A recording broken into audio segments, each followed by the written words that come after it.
মুম্বাই ইন্ডিয়ান্সকে হারিয়ে চলতি আইপিএলে পয়েন্ট তালিকায় শীর্ষে উঠে আসলো পাঞ্জাব কিংস। অধিনায়ক শ্রেয়াস আয়ারের নেতৃত্বে দীর্ঘ 11 বছর পর প্লে অফে পৌঁছলো পাঞ্জাব কিংস। শুধু প্লে অফে পৌঁছানো নয়, এবারের আইপিএলের শীর্ষ 2 স্থানে সমাপ্ত হয়েছে পাঞ্জাবের গ্রুপ পর্যায়ের ম্যাচগুলি। গতকাল মুম্বাই ইন্ডিয়ান্স দলের বিরুদ্ধে জয়লাভ করে শ্রেয়াস আয়ারের পাঞ্জাব শীর্ষস্থানে উঠে এসেছে, যার ফলে তাদেরকে প্রথম কোয়ালিফায়ার ম্যাচে খেলতে দেখা যাবে। আজ রয়্যাল চ্যালেঞ্জার্স বেঙ্গালুরু এবং লখনৌ সুপার জায়ান্টস মুখোমুখি হতে চলেছে, আর এই ম্যাচে বিচার হবে কাদের বিরুদ্ধে প্রথম কোয়ালিফায়ার ম্যাচটি খেলবে পাঞ্জাব। চলতি মৌসুমে পাঞ্জাব মোট 14টি ম্যাচে 9টিতে জয়লাভ করেছে এবং একটি ম্যাচে বৃষ্টির কারণে ভেস্তে গিয়েছিল। পাঞ্জাবের এই যাত্রার পেছনে ক্যাপ্টেন শ্রেয়াস আয়ারের বেশ অবদান রয়েছে। তার নেতৃত্বে কলকাতার নাইট রাইডার্স গত মৌসুমে আইপিএল চ্যাম্পিয়ন হয়ে উঠেছিল, তবে চ্যাম্পিয়ন ক্যাপ্টেনকে ছেড়েই কিস্তিমাত করতে চেয়েছিল কলকাতার নাইট রাইডার্স। আদতে কলকাতা নাইট রাইডার্স অষ্টম পর্যায়ে তাদের অভিযান শেষ করেছে। 2024 সালের আইপিএলে কলকাতা নাইট রাইডার্স দলের প্রদর্শন ছিল দুর্দান্ত।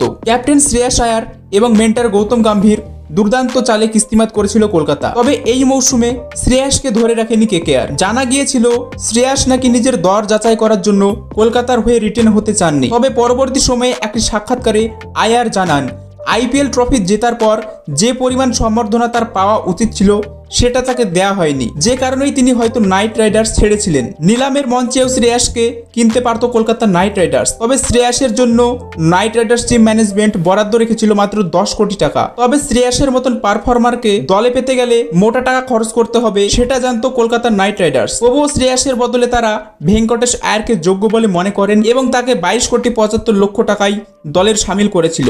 এই মৌসুমে আবার শ্রেয়াসের নেতৃত্বে পাঞ্জাব কিংস দুরন্ত প্রদর্শন দেখিয়ে প্লে অফের জন্য যোগ্যতা অর্জন করে ফেলেছে। আর শ্রেয়াসের এই দুর্দান্ত পারফরমেন্সের পর সমালোচনা হচ্ছে কলকাতা টিম ম্যানেজমেন্টে। তো বন্ধুরা, এই ছিল আজকের ভিডিও।